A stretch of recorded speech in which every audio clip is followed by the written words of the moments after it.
एक कुत्ते ने बताया, पुरुष या स्त्री में सबसे बड़ा पापी कौन है। जय श्री कृष्ण मित्रों, पुनः एक बार आप सभी का स्वागत है हमारे चैनल नवजीवन ज्ञान गंगा यूट्यूब चैनल में।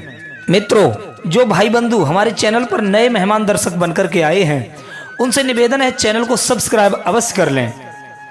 दर्शक बंधुओं, आपकी नज़र में सबसे बड़ा पापी कौन है, स्त्री या पुरुष? यदि आपको ये नहीं पता है तो इस वीडियो को अंत तक अवश्य देखिए। इस कहानी के माध्यम से आपको ये पता चल जाएगा कि दुनिया में सबसे बड़ा पापी कौन है, स्त्री या फिर पुरुष। मित्रों, तो बने रहिए वीडियो की समाप्ति तक हमारे साथ। दर्शक बंधुओं, किसी गांव में एक कुत्ता और एक कुतिया बड़े प्रेम पूर्वक रहा करते थे और वे एक दूसरे से आपस में बहुत प्रेम करते थे। एक दिन किसी बात को लेकर आपस में विवाद हो गया और धीरे धीरे कुत्ता और कुतिया के बीच झगड़ा बढ़ गया। कुत्ता कहने लगा कि इस संसार में सबसे बड़ी पापी स्त्री जाति होती है। कुतिया कहने लगी, नहीं, इस संसार में सबसे ज्यादा विश्वासघाती और पापी पुरुष होते हैं। मित्रों, वे दोनों आपस में झगड़ते रहे और अंत में अपने विवाद के निदान के लिए भगवान श्री कृष्ण के पास पहुंचे और भगवान श्री कृष्ण के सामने अपनी बात रखी। भगवान श्री कृष्ण कुत्ते से कहने लगे, हे भाई कुत्ते, तुम इस बात को कैसे कह सकते हो कि दुनिया में सबसे बड़ी विश्वासघाती और पापिनी स्त्री होती है। प्रिय मित्रों, उसके बाद भगवान श्री कृष्ण से कुत्ता कहने लगा, हे प्रभु, मैं आपको एक कहानी सुनाना चाहता हूँ जिससे हम सबको ये पता लगेगा कि पुरुषों से ज्यादा स्त्री पापिनी होती हैं। भगवान श्री कृष्ण ने कुत्ते को कहानी सुनाने के लिए आज्ञा दे दी।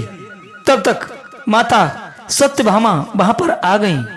माता सत्यभामा कहने लगी, हे प्रभु, ये कहानी मुझे भी सुननी है और मैं भी इस कहानी को सुनना चाहती हूँ जो ये कुत्ता आपको सुनाना चाहता है, जिसकी कहानी से मुझे भी ये ज्ञात हो जाएगा कि दुनिया में सबसे बड़ा पापी पुरुष होता है या फिर स्त्री।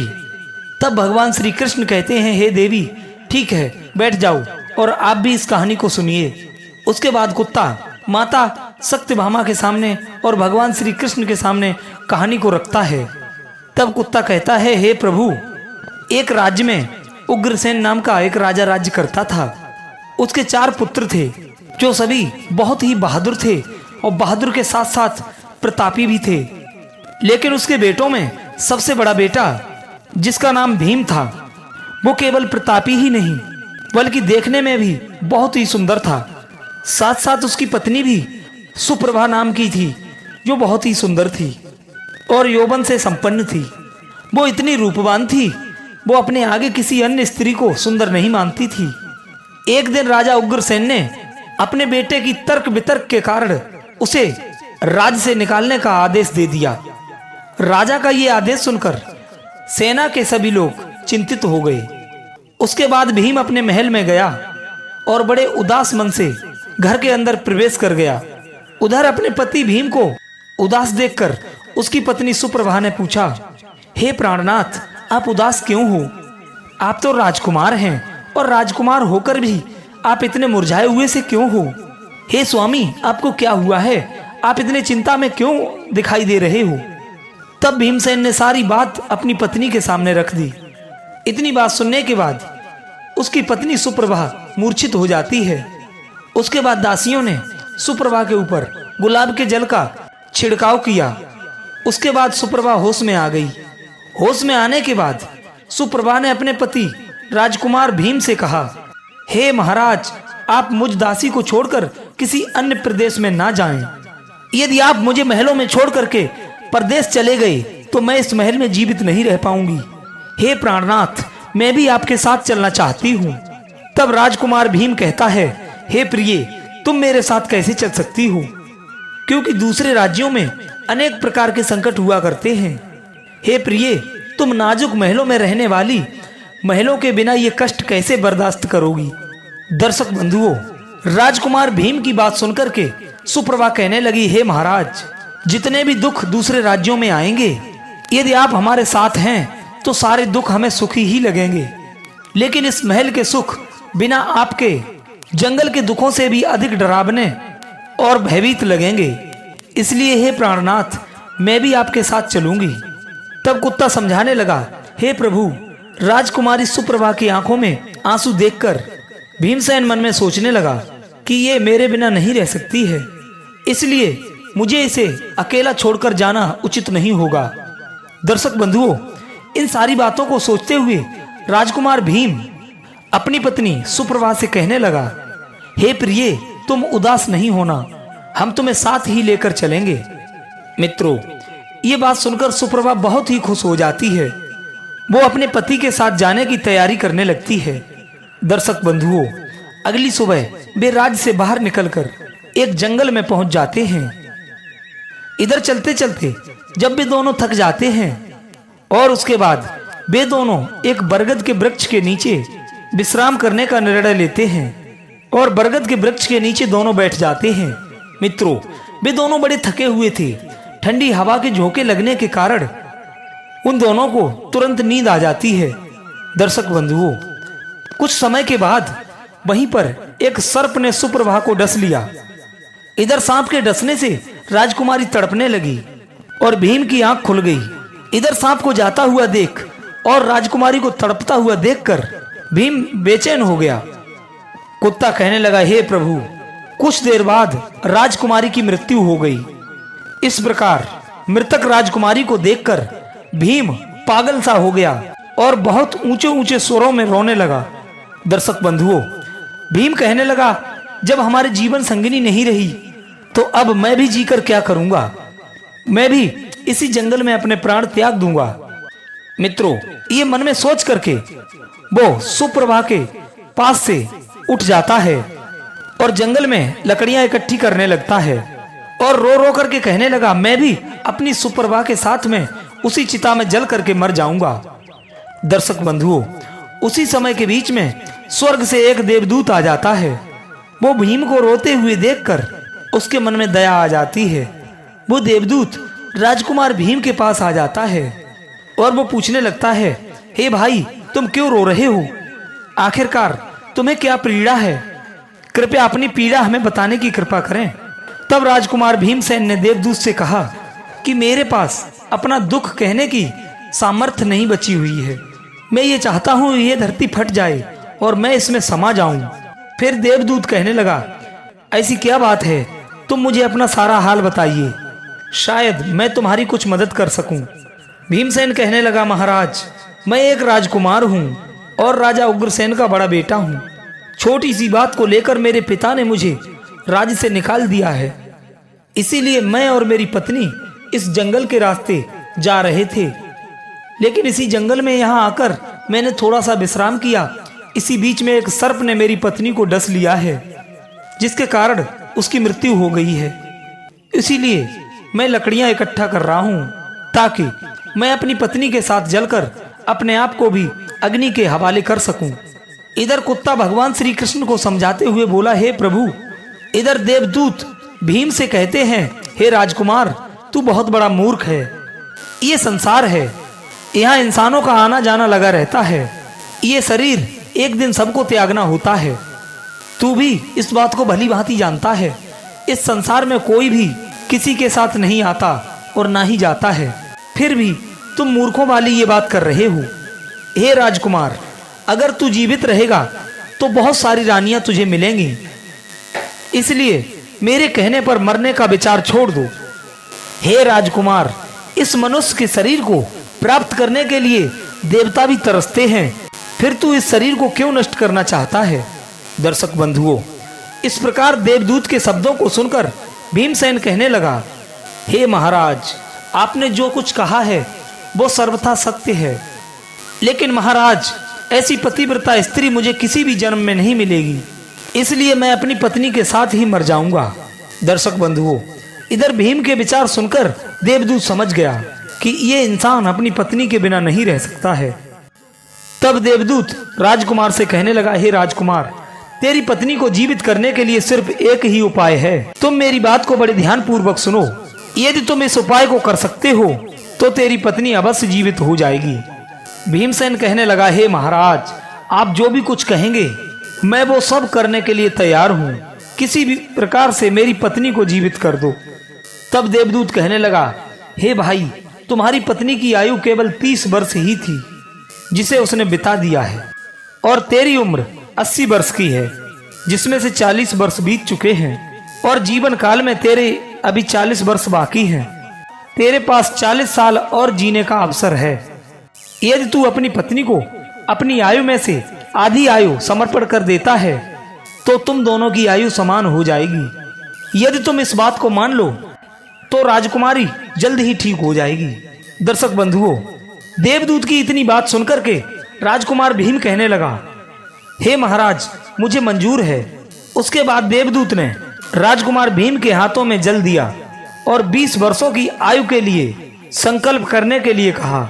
मित्रों, जैसे ही भीमसेन ने संकल्प लिया और उसने उस जल को राजकुमारी के पैरों पर डाल दिया, इधर देवदूत कहने लगा, हे भाई, तुम्हें राजकुमारी की आवश्यकता है, इसलिए तुम अभी इसे बचा सकते हो और भविष्य में यदि तुम्हें इसकी आवश्यकता नहीं हो तो तुम अपना ये संकल्प वापस भी ले सकते हो। यदि तुम ये संकल्प वापस लेते हो तो तुम्हारी पत्नी की तुरंत ही मृत्यु हो जाएगी। लेकिन एक बात हमेशा याद रखना, इस संकल्प को वापस लेने की बात कभी राजकुमारी को मत बताना, अन्यथा तुम अपने संकल्प को कभी वापस नहीं ले पाओगे। इस बात को हमेशा गांठ में बांध लेना और जीवन में कुछ बातें हमेशा सभी से छुपा करके रखना चाहिए, क्योंकि जीवन में कभी कभी ये बातें काम आ सकती हैं। मित्रों, इतनी बात समझा करके वो देवदूत अंतर्ध्यान हो गए। इधर देवदूत के जाने के बाद सुप्रभा को होश आ जाता है। तब भीम राजकुमारी से कहता है, हे प्रिय, तुम सो गई थी और बहुत थकी हुई थी, इसलिए मैंने तुम्हें नहीं जगाया। इस प्रकार राजकुमार भीम ने अपनी पत्नी से सारी बातें छिपा ली। सांप से काटने से लेकर किस प्रकार से जीवित किया, वो सारी बातें राजकुमार ने राजकुमारी से छिपा ली। कुत्ता कहने लगा, हे प्रभु। उसके बाद वे दोनों आगे के लिए बढ़ गए। कई दिनों के बाद उन दोनों ने एक बहुत ही सुंदर स्थान देखा। वहां पर एक सन्यासी की कुटिया बनी हुई थी। उन्होंने उस कुटिया के पास जाकर के देखा कि एक बहुत सुंदर सा महात्मा जो युवा है और शांतिपूर्वक तपस्या कर रहा है। वे दोनों भी बहुत ही थके हुए थे, इसलिए वे दोनों महात्मा जी के पास बैठ गए। उस समय राजकुमार अपनी पत्नी से कहने लगा, हे राजकुमारी, हमें प्यास लग रही है, हम कुएं पे जाकर पानी पी लेते हैं। यदि तुम भी प्यासी हो तो मैं तुम्हारे लिए भी जल लेकर के आता हूँ। तब राजकुमार की बात सुनकर सुप्रभा कहने लगी, हे महाराज, मुझे तो प्यास नहीं लगी है, आप जाइए और जाकर के पानी पी आइए। दर्शक बंधुओं, इधर राजकुमारी की बात सुनकर राजकुमार भीम एक लंबी सी रस्सी लेकर के कुएं की तरफ जाते हैं। इधर राजकुमार पानी पीने के लिए चला गया। इधर राजकुमारी सुप्रभा उस सन्यासी की तरफ देख करके उस सन्यासी पर मोहित हो गई। वो सन्यासी नवयुवक था। उसकी सुंदरता को देखकर सुप्रभा उसे अपना दिल दे बैठी थी और वो महात्मा से कहने लगी, हे महोदय, आप तो यहाँ बहुत ही खुशी पूर्वक रहते हैं। महात्मा कहने लगा, हे प्रिय, तुम भी मेरे साथ यहाँ रह सकती हो, लेकिन तुम्हारे साथ तो तुम्हारा पति है, तो उसके साथ मैं भला यहाँ कैसे रह सकता हूँ। दर्शक बंधुओं, इस प्रकार राजकुमारी सुप्रभा ने महात्मा के सामने अपनी प्रेम लीला प्रकट कर दी। सन्यासी कहने लगा, हे प्रिय, मैं तुम्हें एक उपाय बताता हूँ। तुम्हारा पति जिस कुएं में पानी पीने के लिए गया है, तुम उसे उसी कुएं में धकेल देना। उसके बाद जो होगा हम देख लेंगे। दर्शक बंधुओं, महात्मा की बात सुनकर राजकुमारी सुप्रभा कहने लगी, हे महात्मन, ठीक है, मैं ऐसा ही करूंगी। दर्शक बंधुओं, तब तक राजकुमार भीमसेन पानी पी करके राजकुमारी के पास आ जाता है। तब सुप्रभा कहने लगी, महाराज, मुझे भी प्यास लगाई है, आप उस कुएं पर चल करके मुझे भी पानी पिला दो। राजकुमार भीम कहने लगा, हे प्रिय, मैंने तो तुमसे पहले ही पूछा था, लेकिन तुमने मना कर दिया था। खैर कोई बात नहीं, यदि तुम्हें प्यास लगी है तो मैं अभी पानी लेकर के आता हूँ।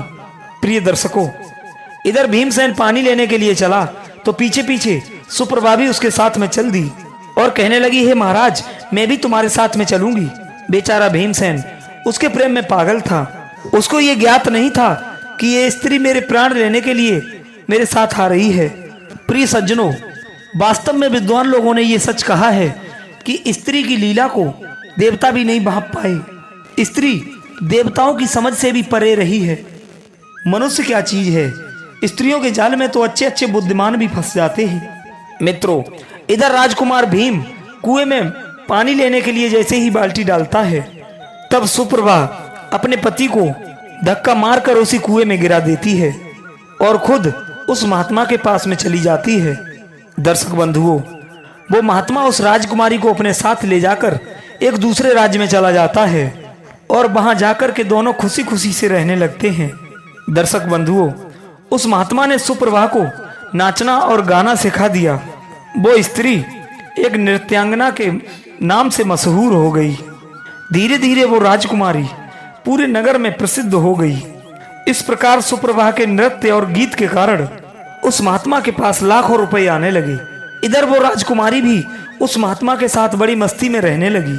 दर्शक बंधुओं, जिस समय सुप्रभा ने अपने पति को कुएं में गिराया था, उस समय संयोग से एक जंजीर कुएं में लटक रही थी।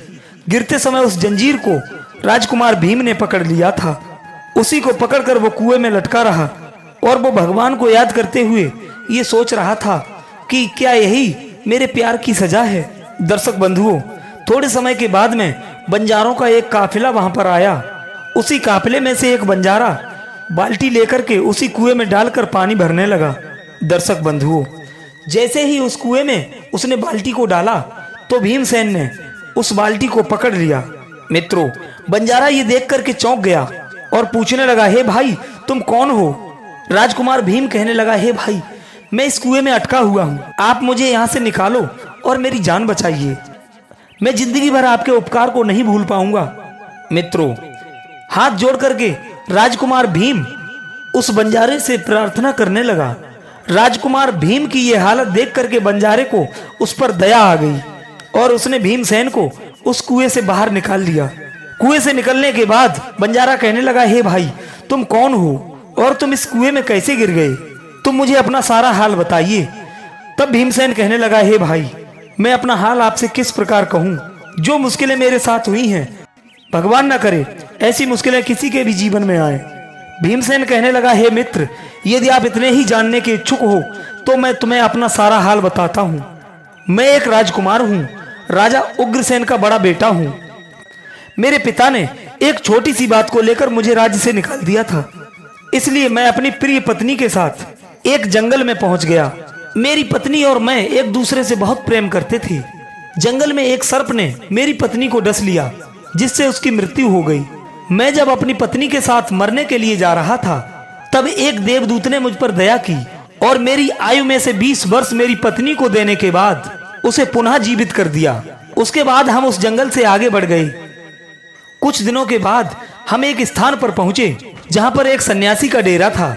हम दोनों वहीं पर रुके और हमें बड़ी जोर से प्यास लगी, तो मैं पानी पीने के लिए इस कुएं के पास आया था। मैं कुएं से जल निकाल रहा था, इसी बीच में मेरी पत्नी ने मुझे धक्का दे दिया और मैं उसकी वजह से इस कुएं में आ लटका। तभी कुछ समय के बाद आप यहाँ आ पहुंचे। इधर भगवान श्री कृष्ण को समझाते हुए कुत्ता कहने लगा, हे प्रभु, धीरे धीरे कुछ और समय बीतने लगा। राजकुमार भीम एक गांव में रहने लगा। इधर भीम एक साहूकार के पास में मुनीम की नौकरी करने लगा। एक दिन शहर के सभी व्यापारी और सेठ साहूकार राजा के यहाँ पहुंच गए। भीमसेन जिस राजकुमारी के नृत्य और गायन की प्रशंसा सुनता था, उसने मन में ये सोचा कि मुझे भी इस नृत्य को देखना चाहिए। वो भी राजा के दरबार में सेठ साहूकार के साथ में पहुंच गया। इधर राजकुमारी सुप्रभा ने अप्सराओं के समान नृत्य किया। नृत्य के साथ साथ अपनी सुरीली आवाज में कई सुंदर रागों को प्रस्तुत किया। उसके गाने को सुनकर के महफिल के सभी लोग आश्चर्य में आ गए और सभी ने बहुत सारे इनाम दिए। दर्शक बंधुओं, राजा से लेकर प्रजा ने सभी ने उसकी बहुत ही प्रशंसा की। इधर राजकुमार भीमसेन ने अपने हाथ से अंगूठी निकालकर उस अंगूठी को सुप्रभा को भेंट कर दिया था, जिस अंगूठी में हीरा जड़ा हुआ था। दर्शक बंधुओं, इधर सुप्रभा ने उस अंगूठी को पहचान लिया और मन ही मन में सोचने लगी, ये तो बहुत बड़ा आश्चर्य हो गया है। मेरा पति जिंदा है और वो यहाँ पर आ गया है। अब वो मुझे नहीं छोड़ेगा, इसलिए मुझे कुछ ऐसा करना चाहिए जिससे मेरा पति मारा जा सके। उसने मन में सोचा कि अब मैं यहाँ के राजा को एक सुरीला सा गाना और नृत्य प्रस्तुत करती हूँ, जिससे वो खुश होकर मुझे कुछ मांगने के लिए बोलेगा। तब मैं राजा के आदेश से अपने पति को मरवा दूंगी। दर्शक बंधुओं, इसी प्रकार राजकुमारी सुप्रभा ने एक सुरीला सा गाना और नृत्य प्रस्तुत किया। राजकुमारी की सुरीली आवाज और वो नृत्य देखकर राजा बहुत ही खुश हो गया। राजा सुप्रभा से कहने लगा, मैं तुम पर बहुत खुश हूँ, तुम मुझसे क्या मांगना चाहती हो, मांग लो। तब राजकुमारी सुप्रभा कहने लगी, हे महाराज, यदि आप मुझसे प्रसन्न हैं तो सबसे पहले मुझे वचन दीजिए कि जो कुछ मैं मांगूंगी आप मुझे वही देंगे। सुप्रभा कहने लगी, आपकी सभा में मेरा एक चोर है, कृपया उसे आप फांसी की सजा दे दीजिए। राजा कहने लगा, ये कौन सी बड़ी बात है, तुम उस चोर को मेरे सामने लाओ। दर्शक बंधुओं, सुप्रभा ने भीम का हाथ पकड़ा और उसे राजा के सामने ले गई। मित्रों, राजा ने अपने सैनिकों को आदेश दिया कि इस चोर को जल्लादों के पास ले जाओ और इसे फांसी लगवा दो। मित्रों, इसी बीच में भीमसेन का सेठ भी वहां पर पहुंच गया। वो डर करके भीम के पास गया और कहने लगा, तुमने इसका क्या चुराया है जिसके कारण वो तुम्हें मारना चाहती है। भीम अपने मालिक से हाथ जोड़ करके कहने लगा, हे मालिक, मैंने कुछ भी नहीं चुराया है, बस आप इस राजा से केवल ये बात कह दो कि वो मेरी दो बातें सुन ले जिससे मेरी जान बच सकेगी। इधर भीम का मालिक ये बात सुनकर अपने साथी व्यापारियों और साहूकार के पास में गया और सभी ने आपस में मिलकर के मशवरा किया। उन्होंने कहा, हे भाइयों, या तो राजा न्याय करे या फिर हम सभी इस शहर को छोड़ करके कहीं और चले जाएं। मित्रों, कुत्ता कहने लगा, हे प्रभु, इस प्रकार सभी व्यापारी एकत्रित होकर के राजा के पास गए और कहने लगे, हे महाराज, हमारा मुनीम निर्दोष है, उसे मार देने का आपका जो आदेश है वो कह रहा है कि वो अपनी दो बातें आपके सामने रखना चाहता है, फिर भी आपको यदि लगे कि उसने अपराध किया है तो आप उसे फांसी अवश्य दिलवा देना, लेकिन उसका ये कहना है कि मेरे मरने से पहले राजा साहब मेरी दो बातों को अवश्य सुने। मित्रों, इधर राजा ने व्यापारियों की बात सुनकर के कहा, ठीक है, आप उस मुनीम को बुलाओ। दर्शक बंधुओं, राजा के सिपाही भीमसेन को ला करके राजा के सामने खड़ा कर दिया। राजा कहने लगा, हे भाई, तुम जो भी कहना चाहते हो वो मेरे सामने कहो। तब राजकुमार भीम कहने लगा, महाराज, मैंने कौन सा अपराध किया है जिसके कारण आपने मेरी हत्या का आदेश दे दिया है। मित्रों, उसकी बात सुनने के बाद राजा कहने लगा, हे भाई, तू इसका चोर है। तब राजा की बात सुनकर भीम कहने लगा, नहीं महाराज, मैं चोर नहीं हूँ, मैं इस दुष्टा स्त्री का पति हूँ जो मुझे एक कुएं में गिरा करके एक सन्यासी के साथ में चली आई है। इधर राजकुमारी सुप्रभा समझ गई कि अब बात बिगड़ जाएगी। तब वो राजा से कहने लगी, हे महाराज, मैं दुष्टा नहीं हूँ, ये सरासर झूठ बोल रहा है। ये कौन है, मैं तो इसे जानती भी नहीं हूँ, ये तो मेरा चोर है, मैं इसके बारे में सिर्फ इतना ही जानती हूँ। मित्रों, राजकुमार भीम कहने लगा, महाराज, ठीक है, यदि ये मेरी पत्नी नहीं है तो जो इसे मैंने रास्ते में दिया था वो मेरी अमानत को मुझे वापस कर दे। दर्शक बंधुओं, राजकुमार ने इधर अपनी अमानत को लौटाने की बात की तो राजकुमारी सुप्रभा ने इसे स्वीकार कर लिया। इधर भीमसेन कहने लगा, अच्छा ठीक है, तो तुम अपने हाथों में जल लो और हमारा न्याय इसी सभा में होगा। जल लेकर के उसने जमीन पर रख दिया और कहा, वह वस्तु जो तुमने मुझे रास्ते में दी थी मैं वापस कर रहा हूं। ये बात सुनने के बाद सुप्रभा ने हाथ में जल लिया और कहने लगी, जो भी वस्तु तुमने मुझे रास्ते में दी थी मैं उसे वापस कर रही हूं। मित्रों, जैसे ही उसने अपने हाथों का पानी छोड़ा तो राजकुमारी के प्राण निकल गए। मित्रों, ये दृश्य देखकर वहां के लोग सब हैरान रह गए। इधर राजा ये देख करके चिंतित हो गया और भीम से बोला, ये क्या हो गया, मुझे सच सच बताओ, इसकी क्या सच्चाई है। तब राजकुमार भीम कहने लगा, महाराज, मैं एक राजा का बेटा हूँ, मेरे पिता का नाम उग्रसेन है और मैं एक राजकुमार हूँ। मित्रों, अपना परिचय देने के बाद राजकुमार ने अपने देश से निकाले जाने से लेकर अब तक की सारी घटना को राजा को सुना दिया। राजा ने सारी बातें सुनकर के भीम को अपने गले से लगा लिया और अपनी पुत्री की शादी भीम के साथ में करा दी। कुत्ता भगवान श्री कृष्ण से कहने लगा, हे प्रभु, मैंने इस कहानी को बड़े ध्यान से सुना है, इसलिए मैं भी स्त्रियों से घृणा करता हूँ और मैं बड़े गर्व के साथ इस बात को कह सकता हूँ कि इस संसार में स्त्रियां पुरुषों से ज्यादा पापी और विश्वासघाती होती हैं। इस कहानी ने सबको हैरानी में डाल दिया। इधर माता सत्यभामा कहने लगी, हे प्रभु, मुझे लगता है कि कुत्ता बिल्कुल सत्य कह रहा है, लेकिन ये बात तो सच है कि सभी स्त्रियों में से केवल एक दो स्त्रियां बिना नैतिक मूल्यों और बिना ईमानदारी की हो सकती हैं, लेकिन पुरुषों में भी ऐसे कुछ हैं जो पापी और विश्वासघाती हैं। फिर भगवान श्री कृष्ण कुतिया से पूछने लगे, हे कुतिया, तुम कैसे सिद्ध करोगी कि पुरुष पापी और विश्वासघाती हैं? ये बात सुनकर के कुतिया कहने लगी, हे प्रभु, मैं भी एक छोटी सी कहानी सुनाना चाहती हूँ, जिससे ये स्पष्ट हो जाएगा कि स्त्री की तुलना में पुरुष अधिक पापी और विश्वासघाती होते हैं। कुतिया कहने लगी, हे प्रभु, एक गांव में एक परिवार रहता था जो बहुत ही धनवान था, और उस गांव के जो सेठ थे वो धनवान के साथ साथ एक सज्जन व्यक्ति भी थे। लेकिन सेठ का एक बेटा था जो बहुत बड़ा जुआरी था। अपने बेटे के बारे में सेठ सोच सोच कर बड़े परेशान रहते थे। एक दिन उस सेठ का बेटा जुआ खेल रहा था। उसी दिन उस सेठ का निधन हो गया। अपने पिता की मृत्यु की बात सुनकर के भी उस बेटे ने जुआ खेलना बंद नहीं किया, बल्कि पिता की मृत्यु के बाद वो और खुलकर जुआ खेलने लगा और वो जुए में सब कुछ हार गया। उसके बाद वो अपने गांव से बहुत दूर चला गया और एक दूसरे नगर में एक सेठ के यहाँ पहुंचा और वो सेठ से कहने लगा, हे सेठ जी, मुझे बहुत तेजी से प्यास लगी है, क्या मुझे एक गिलास पानी मिल जाएगा? तब सेठ ने उस युवक से पूछा कि तुम कौन हो, तुम क्या करते हो और कहां से आए हो? इसके उत्तर में वो युवक कहने लगा, मैं एक व्यापारी हूं और आपके यहाँ से जा रहा था, तो मैंने सोचा कि आपके यहाँ से थोड़ा पानी पीकर ही चला जाऊं। तब सेठ पूछने लगा, हे भाई, तुम कौन सा व्यापार करते हो? तब वो युवक कहने लगा कि व्यापार करते समय मेरा सामान समुद्र में गिर गया, इसलिए महाराज यदि आप मेरी कुछ मदद कर दें तो बहुत अच्छा होगा। उसके बाद सेठ ने उस लड़के की बात सुनने के बाद उसकी बातों के जाल में फंस गया और कहने लगा, हे पुत्र, तुम तो ठीक हो और कुछ कमा भी लेते हो, तो क्यों ना तुम मेरी बेटी से विवाह कर लो।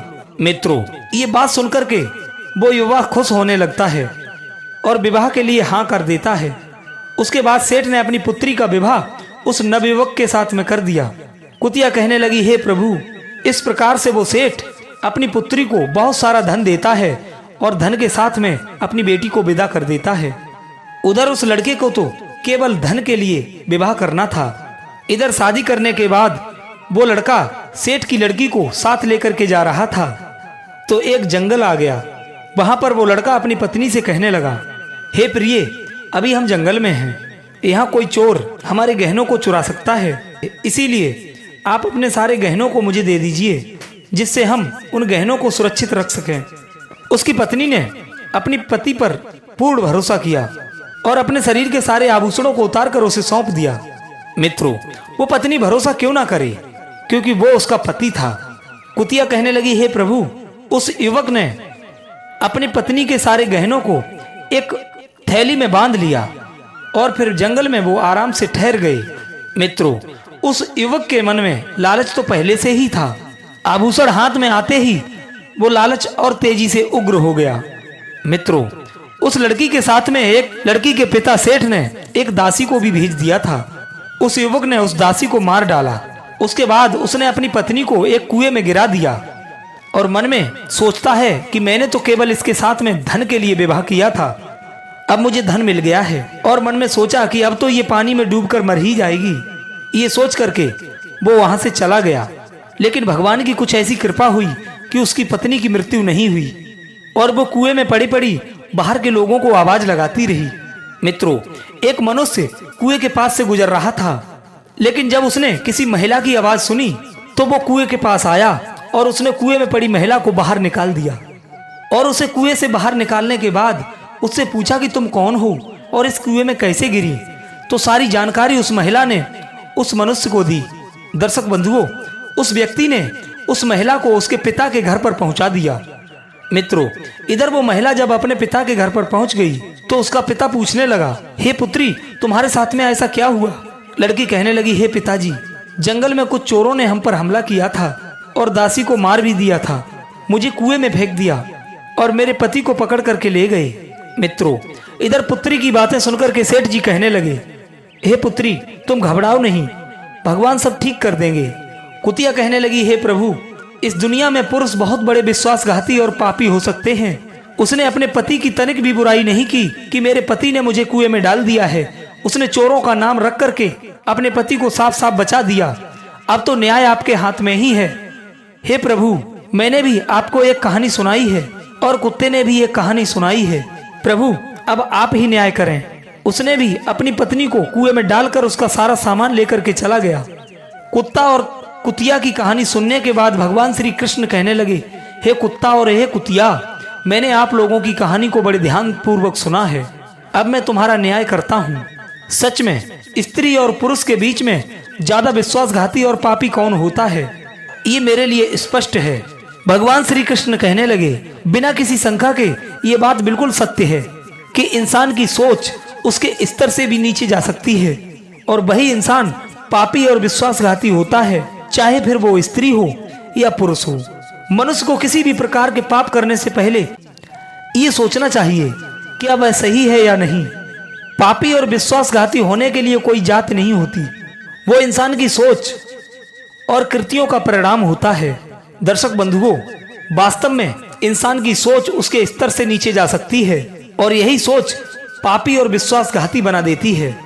धर्म ग्रंथों के अनुसार महाभारत काल में भगवान योगी राज कृष्ण ने अमृत को प्राप्त करने वाले गुरु द्रोणाचार्य के पुत्र अश्वत्थामा को भ्रूण हत्या के प्रयास दंड देते हुए उसकी अमूल्य धरोहर मणि छीन ली थी, जिसके अभाव में वो शक्ति विहीन हो गया था।